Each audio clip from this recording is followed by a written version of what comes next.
Ma, shut up! This is a speakeasy! Welcome into Night Shift, everybody. It's Puckett, the senior management. Well, they're off duty. They put me in tonight. We're going off the rails. It's getting dark. It's getting murky like this crummy apple. Look at this thing. It's cursed. It's filthy. Beautiful all at the same time. I love it. We've got new animations, new faces, some familiar foes like ZP and Uber on the show. What's up, everybody? Deadlock's going to be a great night. It's my first time watching the game. I haven't played the game, so we're going to learn a ton, and we got some of the biggest minds to teach me. ZP, what am I about to witness? Why did I have to come straight off the plane from Saudi Arabia onto this broadcast? Well, first off, you gotta be here at Deadlock with the brand new patch. The game has never looked better than it looks right now. The community is hyped, and the games are gonna be awesome. And look, I was not expecting the shades like Mitch. That just caught me off guard. Yeah, I mean, did I? Normally I like put them on an opportune moment, but this guy doesn't mess around. Like, they have an actual purpose for this man, and you'll notice that if you look really closely, you can see hot anime girls reflected off them. So, yes. Yeah, always some fun to watch them. That's exactly why we're here. That's all I needed to know was there is a cute vampire chick who's in the game now and that she's got some new buffs. So we're going to be talking a little bit about the new patch notes in just a little bit. But first, we should tell folks the format because Deadlock has great players around the world. But we only focus on the ones from Europe and North America. Let's take a look here at our EU Challenger bracket. And that's the Abrahams, currently the best team. Is that going to be true at the end of the night, ZP? Honestly, it very well may be. We've had some roster changes going about, though, which may make things interesting. VP now has Hoot, arguably the best player on Abrahams last week. Abrahams picked up ABL, or maybe the best player from one-win team. So there's been a big roster shift in EU. But the one thing that we've seen over time here in the EU competitive scene is that VP is a team that adapts and comes back from their losses even stronger. And for Lotos, that's been an up-and-coming team. They may be heading into the meat grinder here tonight because going up against a VP that's looking to avenge a loss is always a difficult proposition. Yeah, but death is swift here. It's just a best of one. VP not coming out of their best of ones with all the success most recently. Mitch, what should we know about this squad? Because clearly in the chat, they're the favorites again. Is this the truth on all the games you work on? Yeah, I mean, it's funny, isn't it? Coming off the Rivals show, it's much the same thing. I mean, VP got involved very early on. They have a fantastic coach in Lightbringer and a lot of sort of legendary players from previous eras of like high intensity FPS games. So they're definitely a team you want to look out for. Really quite dangerous here. You might even recognize some of these games back from the Overwatch era. Honestly, Sharik, good to see you again. Yeah, exactly. Sharik. Yeah. And what about the Hoot name though? That's something I didn't study for.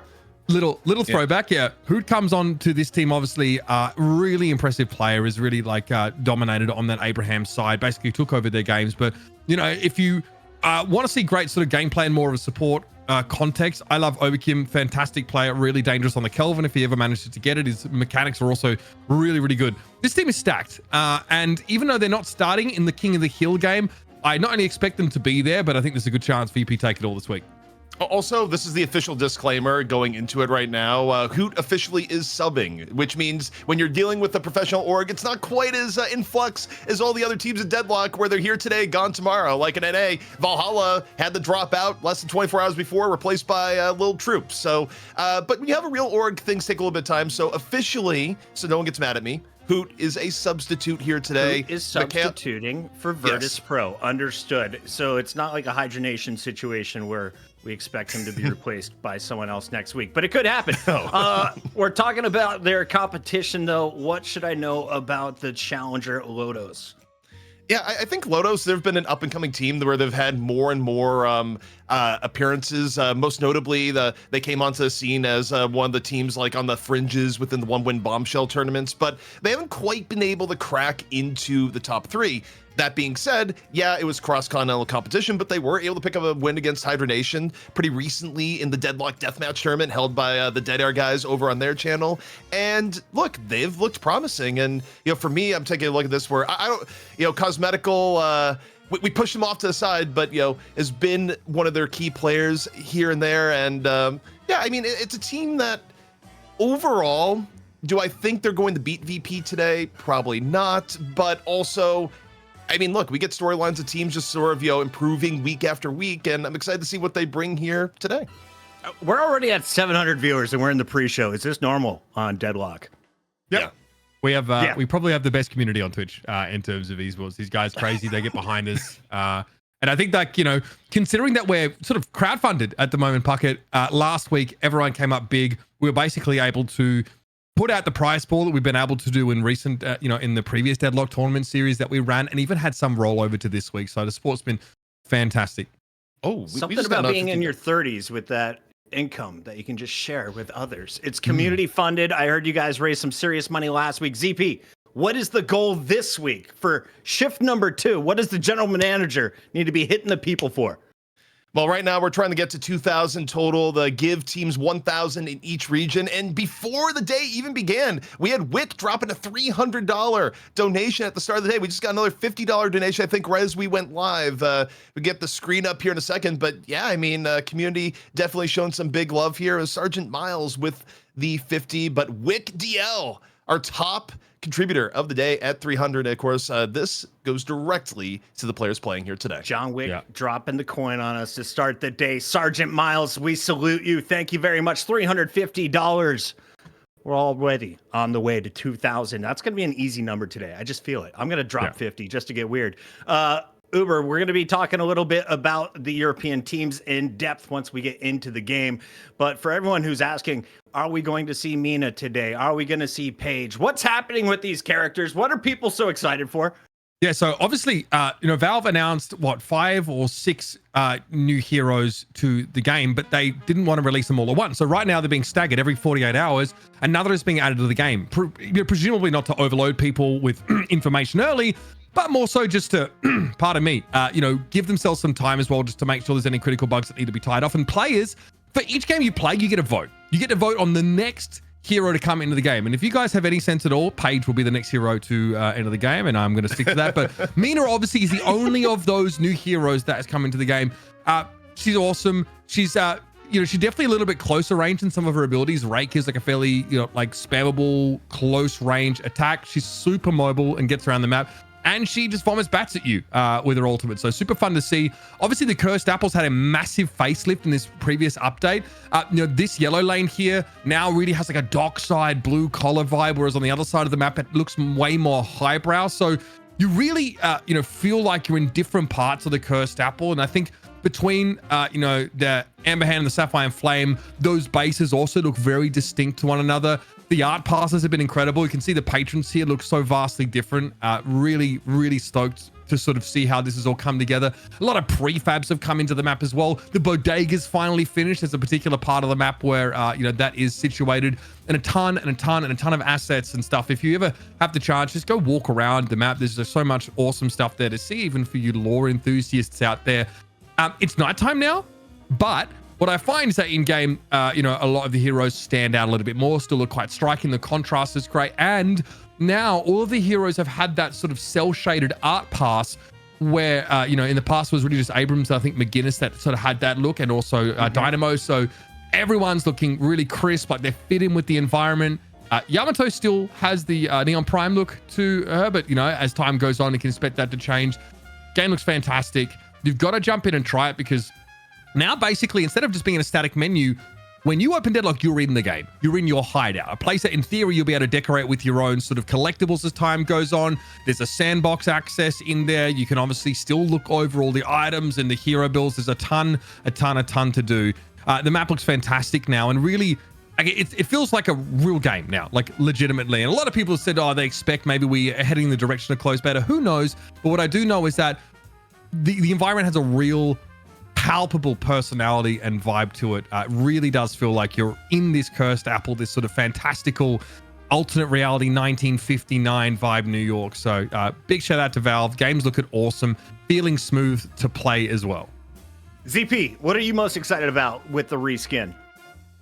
I mean, look, it just looks awesome. I think it doesn't really hit you until you go in game and you just do some games. It's like, wait, it just feels awesome. The moving around, running around, just exploring the environment. It feels way more alive when you compare it to a year ago when it was, you know, more in its alpha state. I mean, technically, I think we're still in an alpha now, but, you know, it just seeing it change bit by bit, patch over patch, but this was the biggest leap we have ever seen. And then on top of it, we get 6 new heroes where it's just one new hero out right now, another new hero that's going to be out later today where we may not be playing in an EU, but we will be playing the new hero NNA where, I agree with Mitch. I think it's going to be Paige, but there's a lot of Billy supporters out there too. Sergeant Miles, by the way, who donated $50, is encouraging the chat to vote for Paige. So we're going to listen to Sergeant. Go ahead, guys. Vote for Paige. Ignore Billy. Just go straight for Paige. Goats is overrated. Yeah. Continue, ZP.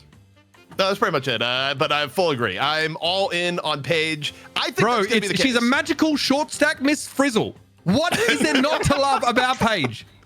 Get her in the game, Valve. Just make it happen. Pre-show, Mitch was giving me the description. And I was like, wait, Miss Frizzle I've means sanitized what? it. I've sanitized it considerably since then. I just want that on the record. Definitely did. We remain were not allowed to monetized. go live with the previous one.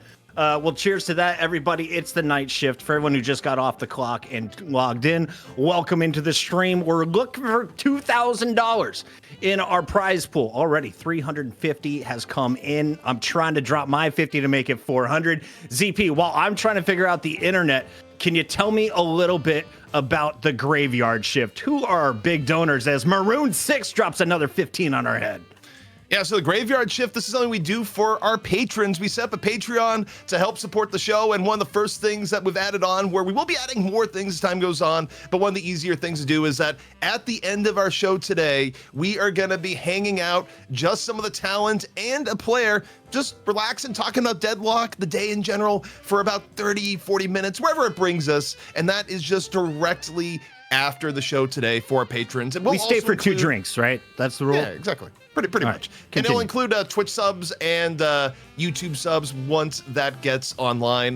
Tonight, in terms of our guest, it's either going to be Zergy or John or maybe both. It's a little bit harder to get the EU guests because obviously it's pretty late for EU. But luckily, EU Deadlock players have absolutely atrocious sleep schedules. So there's at least a 50-50 chance that we'll be chilling with Zergy after the broadcast. Yeah, the Brits tend to stay up late, and for good reason. There's nothing else to do during the day over there. ZP, let's talk a little bit about the competition tonight. If they're just coming in, we're starting with Europe as always, and Virtus.pro is not the reigning champion. They have to play in our challenger matchup. Who are they playing against? They're playing against Lotos, where I have just properly updated production. Where, by the way, that was on me when I was setting up all the rosters this week. I just messed up and did not properly put in the Lotos rosters. So, why is Poshy Pop on the Lotos roster? Yeah, I looked at them I was just like, okay, cosmetical, what's going on here? And realistically, that's on me. Like, I will take the bullet because I wasn't sure. Right. I was like, it's possible that Poshy's on this roster, but I didn't hear anything about this. Oh, that's funny, man. No, I respect it. Also, we're up to $500 for our prize pool. We are a quarter of the way there already, guys. Thank you. With the amount that rolled over. Yeah, dude, we haven't even gotten to draft yet. That's crazy. Huge shout out Jax Libido coming back for a second week again with a big 300. Thank you, guys. I appreciate it. Bear in mind, this prize pool goes to our players. If there's any that flows over, it goes into next week. So we don't have to harass you nearly as much. We are here, of course, to support them. You can support our show like we talked about through the Patreon, but this is purely going into the players' pockets, minus fees. Sometimes PayPal has fees, but yeah, everything to our players. We're paying the people who play the game to entertain, and those games are coming up in just a little bit. ZP, if I am new to this game, you've got a whole bunch of characters. So this is a MOBA shooter with creeps and more. So how do you break it down for me? Who is going to be in the game? What will we see? And is Mo and Krill going to make it to the actual game or just for our 1v1s?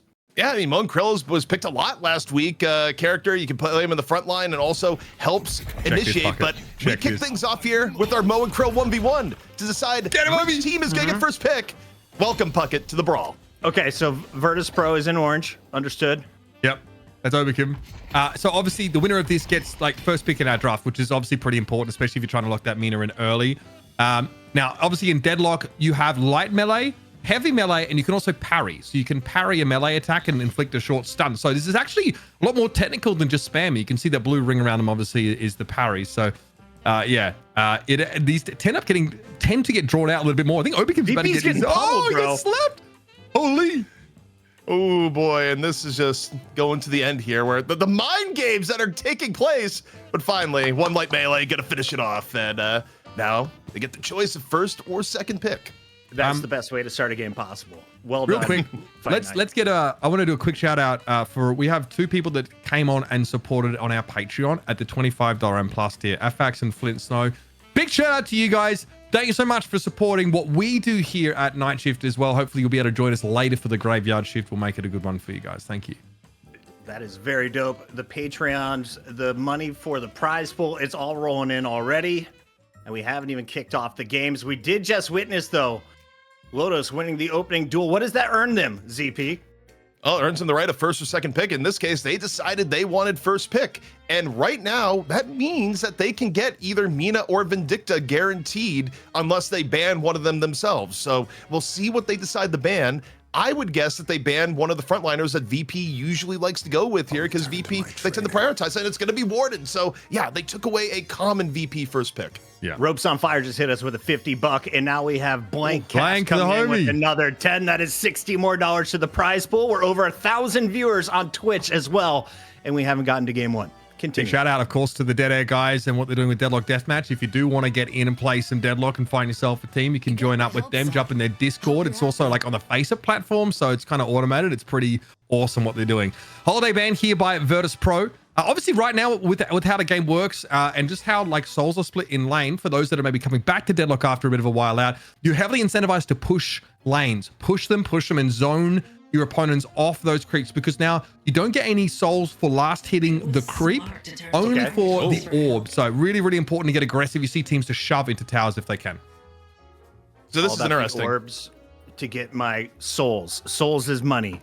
That's it. Souls is resources. Following. Continue. Sorry, Zeeps. Yeah. No, this is really interesting for Lotos. They decide, look, even with Vindicta still available, even with Mina still available, you took Holiday off the board. We want one of the premier playmakers in the game in Paradox. But VP, realizing Frontline's going to be more of a premium here, they go, we got to get support Listic. We got to get him on Abrams. So classic VP coming in. But do they go for the Vindicta or the Mina here? That is my question. Yeah. I mean, that's obviously like Paradox is very highly sort of valued because they can start fights on your terms. Paradox is able to pull people out. And we got Abrams Vindicta, 1-2 picks here for Virtus.pro. Abrams, incredible frontliner, very scary in lane, powerful CC, and Vindicta rules the skies and has insta-kill potential with that assassinate. This is a very, very strong starting look for VP. Yeah. So with these bans, are they making sure their opponent can't play them and they can play them themselves? Is that the basics of this? Okay. Pocket on one side, and chat's still asking for Mina. Why isn't she here yet? The only reason she wouldn't be played right now is that people don't think she's as valuable to pick as some of the other things. But no, once you ban it, it is gone for the game. You know, that is just how it goes. So you're not going to be seeing any Holiday, not going to be seeing any Warden. But on the VPN, the other thing too is that don't forget, Abrams Vindicta together are one of the premium lane combos in the game. So they're probably going to be put in either the left lane or the right lane. And that is just a risk for VP running away with the game, just having that locked in. Lotos, though, meanwhile, able to get Yamato, probably gonna be thrown in the middle. And now if you're VP, you know, maybe you're looking to take a Mirage or at least ban a Mirage going into the mid-stage picks to not give up what has been one of the most dominant mid-game lanes. VP basically forced Lotus's hand here because Virtus.pro banned the Holiday. Lotus feel like they had to take the Paradox. Both of those heroes right now are initiators. They're hard initiators here in Deadlock. They both have a similar ability to yank someone out of formation and just expose a straggler or pull someone out of the rest of their team. So you kind of need one of them. And if Lotus don't first pick Paradox there, they're going to give it over to VP. They let VP have Abrams Vindicta, which is really scary. They can snowball a lane advantage. That's a Kelvin ban here for Virtus.pro.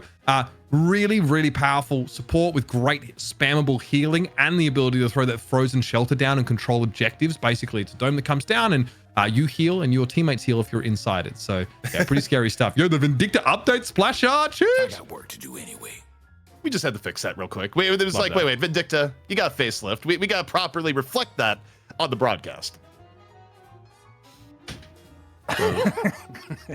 We had People are asking you to do inappropriate things in chat, ZP. I will only repeat them if they come with money. Sorry, chat.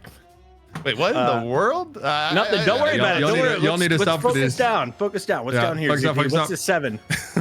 Okay, well, I'll go through Twitch chat later, but yeah, 7 coming on in. I mean, this makes sense. Infernus is taken down. VP needs more on the damage end. They tend to prioritize damage a little bit later in the draft. 7 coming in, probably going to be seeing Zergy on it, if anything. But interestingly enough, the people are not getting what they want. The people want a little bit of vampire action, and so far, Mina is MIA. The fans have to be a little bit disappointed. Yeah, just you can't spell Mina with that MIA, bro. You know what I'm saying? 7, obviously, the 7 pick, very good at controlling space. He pops up and basically just creates a dome of lightning that zaps people. So very powerful. Ivy also similarly is very good at controlling large amounts of space. They have like an AoE on the ground, a Kudzu bomb that really is dangerous to walk into, and an ultimate that allows them to pick a teammate up and throw them into the enemy flying around the map, or do it with a bomb, which is much more common. So another good way to start a fight, or at least start a skirmish. And Sinclair is basically a bully. He's really versatile. He copies enemy ultimates, which is really important if you feel like you wanted to get Abrams, for example, and it gets picked away from you. Bless up, bless She's in it. The heck She's in up, it. baby. Chat, that's for you. Virtus.pro always delivers. Oh, we love some VP. Okay, so those who I believe in Zergy Gunner Supremacy Mina from Soko Builds 2. Did he nail it? Did he nail it? Soko? There's a world where Zergy could be on the Mina. Like, well. it doesn't, it may be the 7, but we'll see. But they're going to round things out here with the Mo and Krill. So I feel like VP actually kind of needed this, because you take a look at their draft. They don't have a Holiday. They don't have a Paradox. They don't have Bebop. And you can kind of, interchange here with your playmakers by running Mo and Krill being more in your face, and also kind of running Viscus in the more active role. Like, Viscus can play a little bit more than that. So between the Viscus and Mo and Krill, I think VP is like reasonably covered in getting things done into the early to mid game. The chat would like you to keep your hands on camera for the remainder of this game, ZP, until Mina's out of the broadcast. Just pass it on when I'm reading. Keep him where I can see him, boy. Reach for the sky. Oh man, that is funny. Okay, so Wraith is really interesting, because I felt like, and ZP might correct me, Gun Wraith was kind of going out the window, right? Or it definitely felt like she was being pushed in more of a hybrid direction, where her cards on her 1 were looking like a pretty reasonable way to build and actually start stacking some of that spirit power. But just like the rapid fire gun build was being moved away from a little less. But telekinesis is, in terms of like a really powerful, multi-target stun ability in these team fights, still very powerful. Yeah, I mean, Wraith has kind of snuck back in, where it's hard to say how much is because of, some changes that have been made, and, whether to other heroes you would pick in spite of the Wraith, or how much is just the players saying, hey, it's actually good again. There's always a little bit of pocket disease that goes on in Deadlock, where pocket will get nerfed, and then people will be like, oh, that hero's bad now, and then nothing will change for him. People are like, wait, pocket's actually kind of good. Can we actually go back and play pocket, Yeah. Shiv and I don't know what it is about those solo roamers, but everyone thinks they suck until someone starts playing them and dominating with them. But Mo and Krill gets picked here, has a very impactful lockdown ultimate, right? Just basically use that combo. Super mobile, can burrow around the map, and is quite durable. So it's a fantastic frontliner. You have Abrams, Viscus, and Mo and Krill. You have a very good frontline, and then Mina is like really good with sustained damage on individual targets. So great skirmisher, great at hunting people down, and also she's going to generate a lot of bat guano, which is quite valuable in the 1950s as a fertilizer. Guano. Very high in phosphorus. Very, very good for growing those tomatoes on your windowsill. Bat guano. Love guano here. Get yourself some.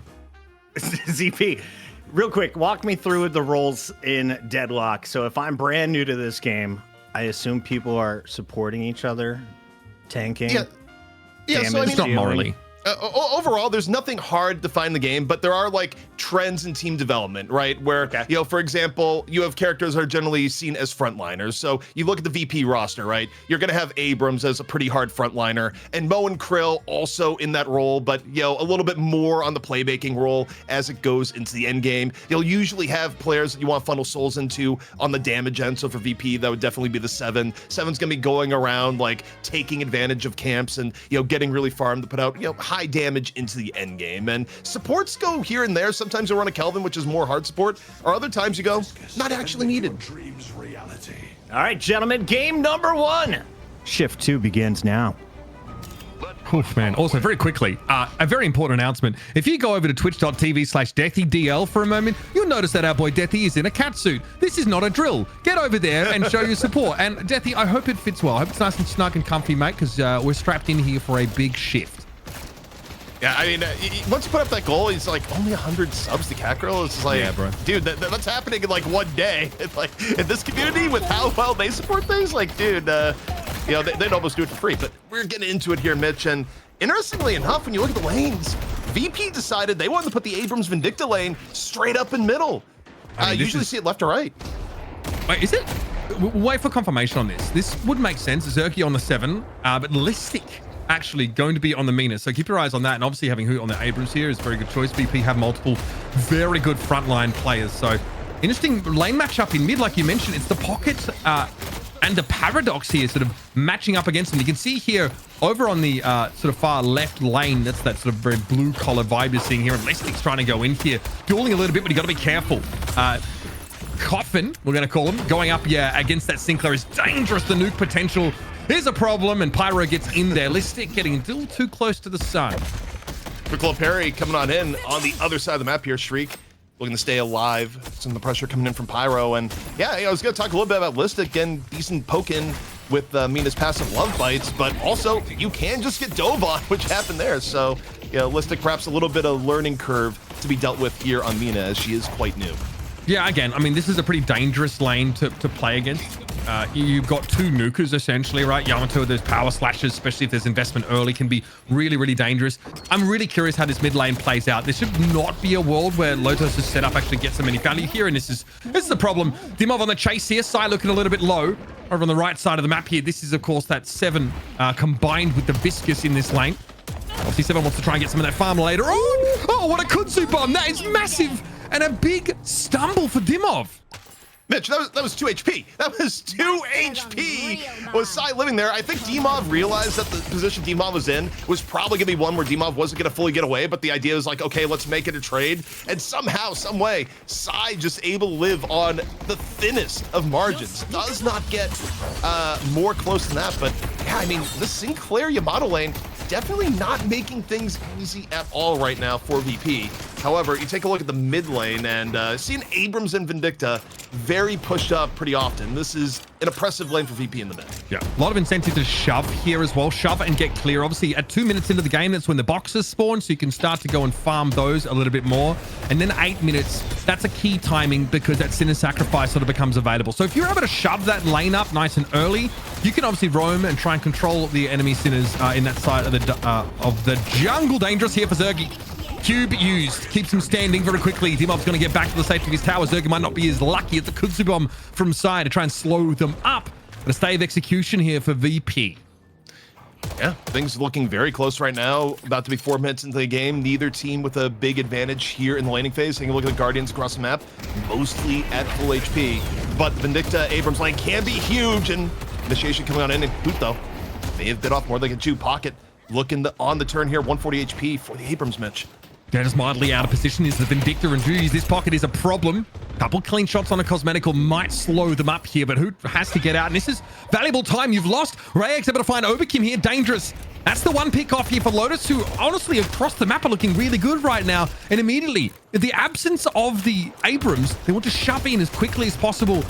Get some of this early Guardian damage. Abrams back in lane, of course. Hoot has returned. A little bit of health, of course, as he's got great sustain. Rayek, though, needs to step back here and consider a buy. Finally, though, Listic actually gets on the board here. This Mina obviously now has that ultimate, was it Noctis available? Obviously, it's just a shower of bats, and the more of them you connect, the more subsequent bats there are in other ultimates, the longer its duration, rather. So is Mina just high DPS here? Sorry, guys. I'm wondering why the chat is obsessed other than the awesome umbrella. I mean, I think Mina's potential is untapped, and I think the fact that Mina is actually getting picked in a matchup like this when it's still relatively new, because there's so much in learning a hero and actually getting the most out of it, means that her actual level of power right now is probably quite high when played to a high ability. Understood. I mean, Listic already 4.1k souls, so able to get relatively fed. Early kills, early deaths in lane aren't too bad for you, really. They don't yield too many souls, and you can usually get back into lane and get going again pretty quickly. Conversely, though, if you're able to win like the 2v2 and take down both your opponents, you can just wait a couple of seconds and walk under the Guardian and die to that. You'll actually spawn back quicker and you won't be handing any souls over to your opponents. So a couple of little tricks you sort of see in lane, but it's only relevant in the situation where you have a full-on 2v2 fight. Rayek doesn't actually have this paradoxical swap available, so must have used it quite recently to start that fight off. And you'll notice that in this mid lane, Hoot and Obik are both looking worse for wear here. There's the combo on the Yamato. There's going to be a shadow transformation out in response. Nox Nostra used as Listic gets a safe distance and is able to put some damage down. Remember, as these shots start coming in from Mina, they can trigger a burst of damage with Love Bites. And yeah, it's tough to deal with. Pyro won't be allowed to get away. A full tower dive on this left side of the map. Yeah, I mean, and the reward that you get for it is that you get even more Guardian pressure going on. But you take a look at the overall map, the Vindicta Abrams lane off in middle, not quite as dominant as it would have been expected. First 2 picks here for VP, historically one of the best lanes you can have, and Rayek has done a phenomenal job on the Paradox to really limit the amount of pressure that can be done in mid. It's not going to be a breakout lane for VP, and if anything, it could be the first Guardian to go down against them. So to me, the fact that the Vindicta Abrams lane is getting bullied is who goes down, Mitch. This is actually an unreal story to me so far. Yeah, and probably the most surprising outcome, I think. Rayek's already up to 5.4. So, you know, nowadays, you definitely want to see more of that sort of spirit investment in a lot of your paradoxes, but this is a very, very good result. They are rolling that lane, and it creates some great roam pressure as well out of mid. All right, here's that Ivy ultimate, and looks like we are heading elsewhere. Sai forced away, would have been stunned were the Stone Idol not used, but the chase is on. Dimov looking to try and go after, and the slide away, though. Some fancy footwork here for Sai, but they're going very, very low. And may eventually be caught here. Yeah, 7 right in their face. Zergy picks up an important kill. Yeah, VP getting some work done on the sides, which will help deal with what's been going on middle. But the problem that VP is going to start running into here is that if you're Lotos, you don't keep 2 in mid the entire time. Look at Paradox and minimap right now. Paradox is looking potentially to go over to the left and help overload. And this is what the value you get when you get middle here. And you look now, you can see Rayek going in. Yeah, Pyro under a lot of pressure. That was the combo from Sharik used, and this has been a bit of time for a rotate to come through now. And this is what you want. Rayek's able to get over towards this lane now. Listic with a second retreat, though. Multiple charges of that available within a short window. You pop it once, and you can use it again for a short time. So very, very slippery is that Mina. Sharik, though, wasn't quite as lucky. And despite of this back and forth, it's only a 1k soul difference in this game. A lot of VP presence on that right side of the map as they drift in that mid direction. That Guardian already having gone down, of course. The Walker starting to be tested as well. Also, right now, Lotos is perfectly fine saying, Rayek, you're going to go around and farm the map right now as Paradox, or not farm rather, but like create mismatches on the left and right. We're going to let Cosmetical get real fat in middle, where Cosmetical right now is going to start getting ahead on the pocket if he gets solo lane farm like this. But over on the left-hand side, Listic continues to be an anchor for VP here. Yeah, I mean, that Nox Nostra was pretty potent to see after a while. I mean, consistent damage on a single target is terrifying. The amount of like burst that can be generated from it. Listic, though, gonna have to get away. Cold front available, but there's a paradoxical swap even committed to try and secure that kill. It goes over to Sai, but still an advantage here for Lotus through the mid side of the map.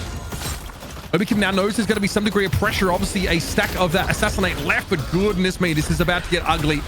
Trying to back away. Here's a seismic slam from Hoop, but he's already quite low. Doesn't have the durability, and Coffeen's able to pick him up. That's in the sacrifice take for Zergy is going to be very, very important. You get 4 golden boons off the back of that, plus a lot of souls if you time it correctly. So controlling them is paramount. If Virtus.pro start to fall behind, they at the very least need to secure their Sinner sacrifices. There's Coffeen, though, caught out. Listic with the kill credit. You look at the soul allocation right now. While Lotos has done a great job of rotating, keeping the middle roughly in their control, Listic is starting to be a problem on Mina. A storyline that no doubt the community is all for to see Mina just pop off in her first game. But at 9k souls, allocation-wise, VP, they're going to be relying more and more on Listic as Listic picks up another here, Mitch. Yeah, I don't hate the spirit shielding pickup here for Pyro, especially with the kind of spirit-based burst that is available. You know, the Quicksilver reload, excuse me, sort of is imbuing the rake. So you got a lot of bullets, obviously, and they are triggering those love bites. So they do contribute to your spirit-based burst damage. And of course now, pressure over this earn turn-in area, looking to try and fight now over these buffs.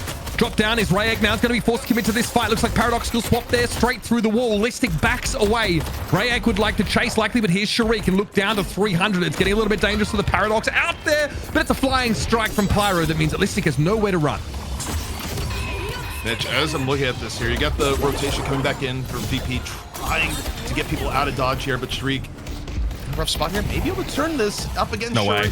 Well, but no, not quite. Still 100 HP. Yamato for now, willing to tell the tale, but the other problem here is that for Vindicta, who's so strong early game, okay, that's a good start, but Obakim's been a bit poor so far. Yeah, he needs to make some serious souls. I think that lane in mid not panning out the way VP would have liked to, and I think having a fed Vindicta is a big part of the kill condition for them here. The more pressure now. Kudzu Bomb thrown out by Sai. Cube on the Vindicta. Overkim at risk of being overwhelmed. Stone Idol's going to get the stun on Hoot as well. And Okim trying to wall jump out of the way. Sai might struggle to chase this down and is overextended into Hoot's waiting arms. Nice little soul boost for Hoot. And just quietly, ZP, in the periphery, Zergy has been farming up a storm. Look at him in Lotus's jungle right now. Yeah, I mean, Zergy right now, one main objective on the 7, get prepped for later in the game, be a threat, make sure you're actually getting the resources that you need. And I mean, overall, when you look at the aggregate, even though it's felt like VP has been on the losing end for a lot of this, Listic has pretty silently gotten quite a few kills as the game has gone on. Zergy has done his job at staying pretty well farmed. So even though you have some outliers here where it hasn't been the greatest game for the VP middle lane, on the whole, this is still very competitive, very in contest, and VP, they control the fate of the Urn going in here, so they're gonna be able to dictate how to go into this Urn fight, and if it's what they want. But Mitch, they may just be going for the quick turn-in. Yeah, why not? There's no one here from Lotus, completely outmaneuvered across the map. And at this point in the game, 11, 12 minutes, the Urn is really important. It's a little bit too early to go for those walkers. You don't necessarily have the map control, but you'll notice that VP have cleared out a lot of that right side jungle of Lotus. So in lieu of that, you definitely want to be heading over and secure that Urn. Gets them ahead by a couple of souls. That 2 to 3 soul swing is not insignificant. And it's going to be up to Lotus to try and catch them as they look to do this. Remember, when you're behind in souls, you get 1.25x the amount of souls as a catch-up mechanic. So VP can't just match Lotus's farming across the map. They've got to steal more neutral camps and more troopers away from Lotus. They've got to deny them as well as farm their own. That's tough. Stormcloud immediately popped, by the way. Zergy goes through the teleporter, does get hit by the telekinesis now. Is forced to try and jockey back with this. This is very dangerous, him. And yeah, an easy pick-off. Maybe a little bit ill-advised because there wasn't exactly a whole lot of help waiting in the wings. I think Hoot was there. Shariq's at least able to find Sai, though. That's in that mid lane where VP are able to move in numbers. But again, not a real objective to challenge outside of Lotus's neutral camps. Also, something to note here, in the last bit of rotations, VP was able to pick up the 3rd Guardian, so they got the extra M-Slab online. But take a look at Listic right now. So slippery on the Mina, where you have the ability to just kind of get yourself out of these rough situations. And I mean, don't forget, with her 2 ability, the Sanguine Retreat, it also just makes you untargetable, so you can use it to get out of things like Bebop Bomb, Warden Jail, Lash Ult. Man, those things existed in this game, which they don't, but it's still... you may engage on a Mina and think you have a kill, and then the end result can be very, very different just from how you can shift the course of battle. And the Tank Buster got picked up here for the Mina, which is pretty disgusting because it ignores spirit resistance and gives you percent health bonus damage, percent max health. So really, really good at bringing down those tankier targets or those that are actually trying to build spirit resistance to counter you out. I think that's going to be a bit of a, degenerate combination. We'll see how that evolves over time, but it means now that Mina does some pretty serious damage against those bulkier targets. Lotus don't necessarily have any of those yet. Sai likely should be investing in some more survivability. Same for cosmetical here. But yeah, I think this Mina is going to be pretty terrifying. Already plus 30 bats, by the way, which is an extra whole second. I think it's 30 bats per second. So an extra whole second of ultimate. That's definitely going to matter, especially when you're combining that with Tank Buster and the Love Bite passive, ZP. Yeah, I mean, the Tank Buster is no surprise as far as what you'd be building on the Mina. A lot of Minas, too, have been using Mina as a toxic bullets carrier on top of it just because of her fire ray and the fact that she's already trying to stack up to trigger Love Bites and trigger toxic bullets at the same time. But we're getting into it here. The right lane as Obakim lands a shot. Yeah, okay. Well, you mentioned Obakim needs to get a few more souls under his belt, and so far, not so shabby in that regard. Big assassination pickup, of course, more benefit for being the one with kill credit off that ability. Kokorzo may have DC'd, so might be eyeing off a bit of a pause here for a moment. Kokorzo, excuse me. But for the time being, it's moving over towards the right side of the map here. That was the economical restart where you're at respawn anyway, so you go, I'm just gonna restart my game real quick, and you get back in before you actually respawn. You see it a lot, especially in pub games where it's just what people have gone to. For whatever reason, you're not happy with your PC performance, you go, I'm I'm just going to restart in the middle of the game. Don't even have to pause. Back in before everything gets going again. But Mitch, once more, we got VP in control of the urn. The last few fights been going very much in their favor. And I mean, just having the Viscous too does give you a little bit more oomph in the urn fights in terms of disruption. And, you know, I'm curious to see if Lotos is going to try and contest this one. You look at where they're positioned on the map, they may let this one go again. Yeah, there's no contest. I think without the Paradox now, with them being picked off, I don't think there's much of a contest. Vexing Bolt did come in there. Looked like an attempt to interrupt, but the timing isn't quite there. Overkim now. As we switch over towards the right lane after that urn turn in on the left is putting some serious pressure down on Sai. Another shot would do the job, waiting for Sai to emerge. Inside that supply drop ultimate. Oh, just a miss there. Still dangerous stuff. Kakazo, though, able to bring Listic to his knees, and now Overkim has to at least trade there, and he does so through the assassinate. So really starting to stack up those souls. Overkim's gone from 11 to 15k in the time it's taken Zerga to go from 16 to 18. So very good signs for a powerful late game Vindictor.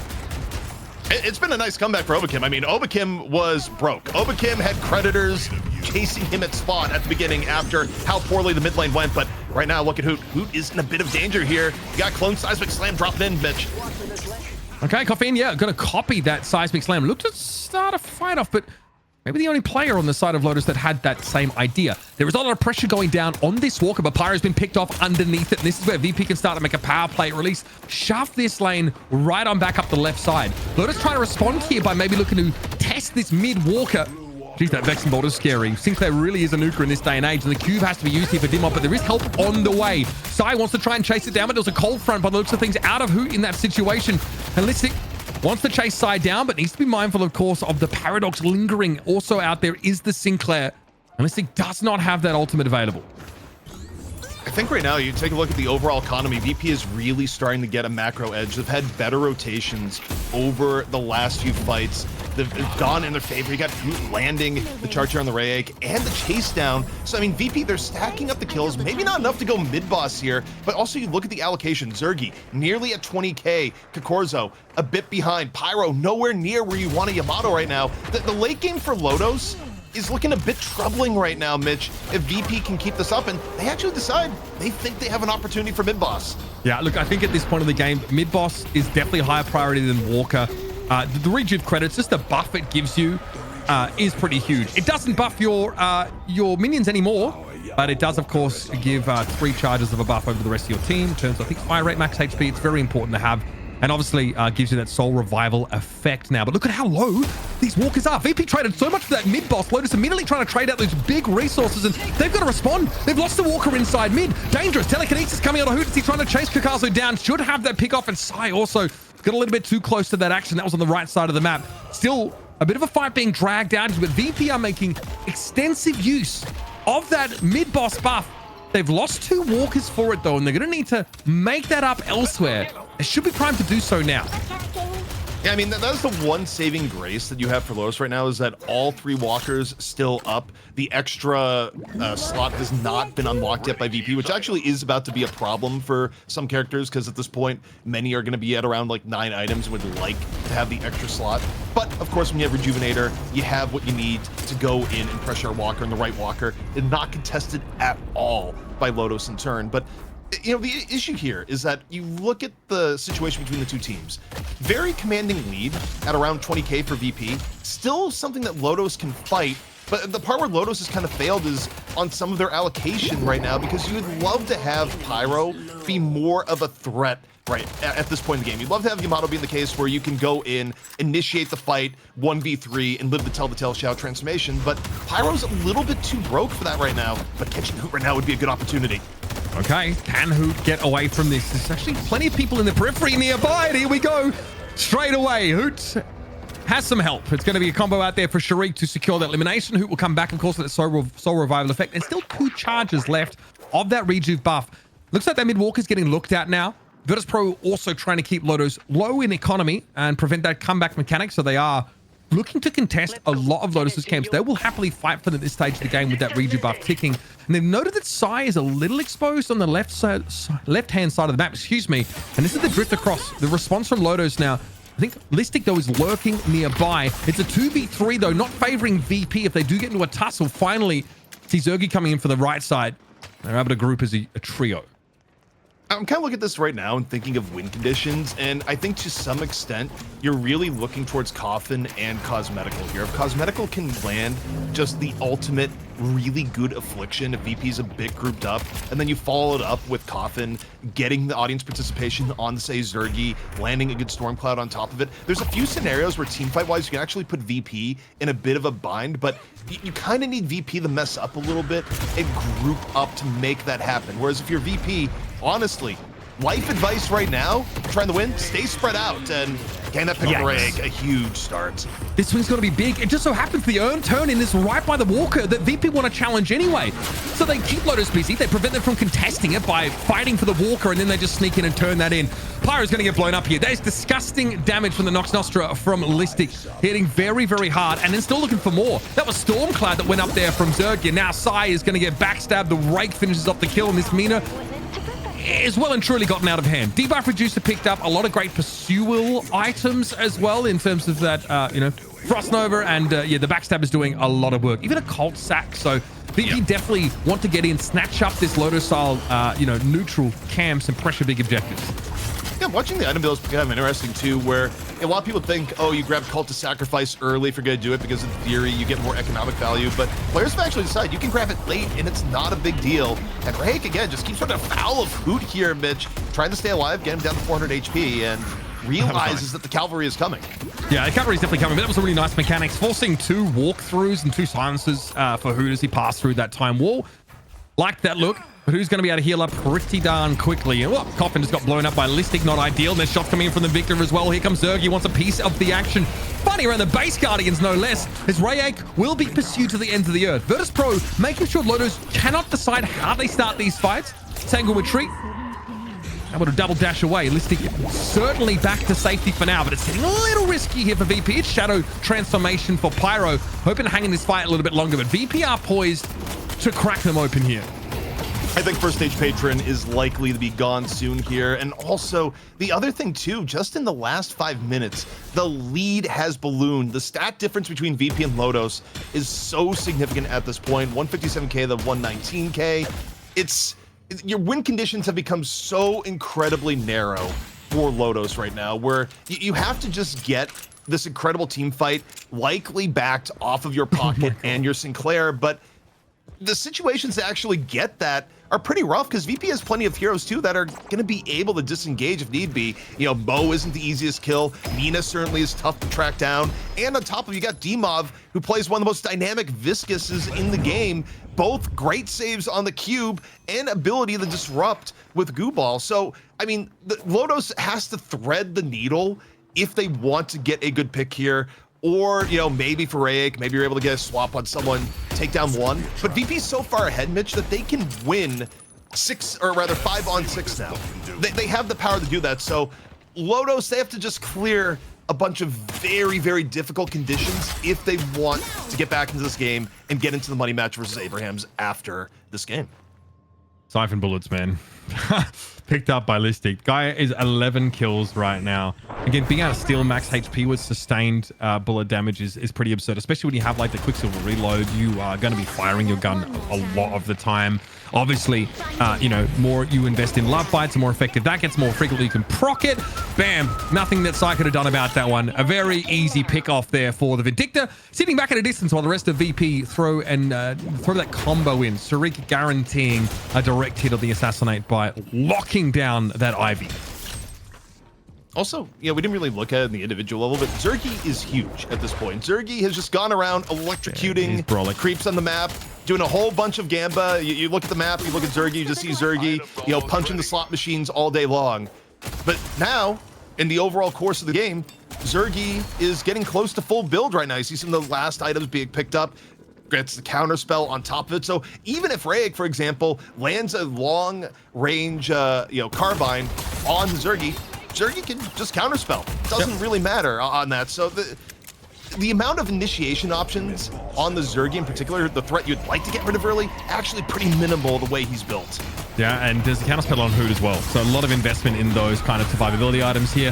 Affliction does get thrown down. Cosmetical low in this fight, trying to control this space a little more effectively. Nox Nostra, just incredible mobility available to Listic, and he dives on in, goes for a bit of a rake here. Sanguine Retreat, of course, still at the ready and available. Someone's harassing him from up on that building. Might have been Rayek, unsure. Obviously, the urn is under scrutiny right now. That's what we are focusing on. Quite close, obviously, to the podium itself. And man, Sharik, yep, well, that's pretty good. Also, Sharik still has combo available, so there's a guaranteed lockdown still at the ready. Overcom's not in the fight to capitalize off it, but yeah, this is about to get pretty out of hand. Lotos are down to 4 players, and Sai might be joining them as the 5th. There is no escape here. Nice little puddle punch from Dimov to set that one up. The one thing I'm noticing here too for VP is that this is kind of the VP classic where you look at the scale of EU teams historically. Oh my God. One-win team in their previous incarnation, probably the most aggressive, Mitch, in terms of trying to end the game super quickly. VP, they are very willing to just secure advantages, add on to the lead, and put themselves in a spot where when they do finally go to end it, there is basically 0% chance for their opponents to do anything about it. And this is kind of the VP macro special where could they have ended the game by now? Likely, but would have been the safe maneuver? No. Yeah. They're going for safety. And now how much of this is professionalism versus scumbaggery? It's safe. It's safe. I mean, VP, like, Lightbringer will probably, like, deny them food for the next week if they, like, over push, because this is the kind of game where the souls you gain from getting kills when you're behind is quite immense. And you just don't want to, you really need to choke your opponents out at some point in the game. So that's why they've gone after the redo, because it gives them like individual buffs that just make it impossible to lose these fights. Also, ZP, there's 3 Phantom Strikes. Every member of VP's frontline has a Phantom Strike. Sharik, Dimov, and Hoot. So they are guaranteed to get their targets. They are guaranteed to hit them with a stun or some other form of crowd control and lock them down. Lotus probably don't have enough souls here to have built to counter this or to have like any sort of debuff reducer remover kind of effect. So really, it feels unwinnable if Lotus actually give VP a fair fight. If there's a 6v6, they're going to get absolutely dominated. It's a 5v6. They're going to get absolutely dominated. The shrines are going down, and first stage patron has about 0% chance of being defended here as they're going a little bit deeper in the fountain. Throw some bats off over and in there. A little bit of Nox Nostra, but now first stage patron going down. And I think at this point, I think Lightbringer would probably approve of VP staying for the second stage. Yeah, you might be getting Pyro, Cosmic up a little bit earlier, but they actually won't be up before second stage patron is attackable. And I gotta tell you, Mitch, VP, they're not going anywhere. They're ready to end this here and now. Yeah, Sai's coming in for the backside, but it's probably not gonna be more than just a Kudzu bomb and maybe come in with the dive bomb. Here we go, Stone Idol used there by Sai. The VP is still very, very healthy. Rayek just got picked up a second time. Sai ducks into base, picks up a Transcendent cooldown, and here is a Storm Cloud over the patron. This should be VP cleaning things up pretty comfortably now. Obviously, it's a bit of a war of attrition. They've taken a bunch of damage, but they can finish the game here. And so Virtus.pro will secure themselves another fated matchup versus Abrahams in our best of 3 money match. That was a lot of fun to watch, gentlemen. And first question I have for you, ZP, is the green guy, Viscous, the best character in the game? So good. Yeah, honestly, some people would say that. If Jake were on the broadcast here and didn't have his internet ripped off by the tenants that just left his new place, he'd be saying, you know what, Puckett, I think you may be right. But overall, like, Viscous's place in the meta oscillates between first pick and kind of middle of the pack, but you cannot deny Viscous's utility in the game, the ability to give you an edge in earn fights, the ability to sort of act as a quasi playmaker and rotate around. Hydra Nation last week, we saw them, they would use Viscous to win something like middle lane, and then they would rotate Viscous into the lane that was doing weakest to give them an early game bump just because of how good Viscous is at protecting the lane, preventing pushes, and on the same note, catching people out of position. All right, well, the Abrahams are coming up, and I think we will see an Abrams on their team in the moment. We should talk about what we did witness. Why was the chat obsessed with Mina, and did she live up to the hype Uber? Yeah, absolutely. I think she's very well positioned to take advantage of one of the more new items added to the game, which is Tank Buster. It gives you like a large amount of burst spirit damage that also ignores your opponent's spirit resist. So it's really hard to like itemize against it. And when you're getting sustained damage and you're creating these bursts of spirit damage through like Love Bites, which is the debuff that she applies, eventually it procs after a certain number of hits from abilities or gunshots, she hits really hard. In this game, movement and mobility is king. It is so important. And if you are playing a hero that has that baked into their kit, Mina has 2 abilities that have like significant mobility portions. So she's really hard to catch. Sanguine Retreat, excuse me, only gets better as you invest points into it, in that you can dash further with it, you have it available more frequently. And Nox Nostra is just, pretty disgusting, especially if you're in like a 1v1 kind of situation. It's such a fast-moving game that, her kit is really valuable. And yeah, you have souls that are getting sort of, I think Listic is a secondary, priority for those souls. Zergy is definitely more important because he just has that wombo combo potential to end fights. And Obicum obviously is just amazing at assassinating from very safe distances. But yeah, I don't know. The Mina gameplay for me really kind of did it. You see, like, there's the bullet siphon eventually here, which is allowing Listic's shots to actually like steal temporarily max HP from targets they go after. So with fair. that and Tank Buster, so you're doing percent HP damage that ignores Spirit Resist, and you're stealing their max HP as well. So there's no point trying to itemize super tanky against the Mina, because it's kind of a waste of souls at that point. We're already over 1,500 viewers, and that is just on Twitch. Thank you for all the support. We also hit $650.69. Huge. Nice. ZP, we're crushing it. Just one game through, and we're about to have a best of 3. How does your finals work here on the night shift? Well, the finals, quite simply, we have our winner from the challenger match. You go on, you play in a best of 3, and we give the challenger a bit of an advantage. There's no Mo and Krill 1v1 that decide first pick. Nope, that just goes over to VP in this case, because we like seeing a little bit of change here and there. But Abrahams is going to be a tough matchup. Abrahams has looked incredibly good over the last month, and even though VP was able to take the last 1-win bombshell over Abrahams, that came after a long period of having to get better and better over the course of the tournament. Abrahams was the favorite back then about a month and a half ago, and Abrahams is still looking really good today. There is going to be the shift up, of course, where Hoot is now on VP and Abrahams has brought in ABL, and obviously Hoot being on Abrahams for a long period of time probably knows how Abrahams operates in terms of how they're going to be rotating. So VP, they do get a little bit of an intel edge going into this next fight, but honestly, I think it's going to be remarkably close between both teams. It's going to be great, and we're going to try and stall out the discussion for 4 more minutes, says the chat. We have a new character dropping. Will it be eligible in competition? ZP, I know you are the one doing all of the officiating behind the scenes. Hey, so boss. how does this work, and is it going to be Paige?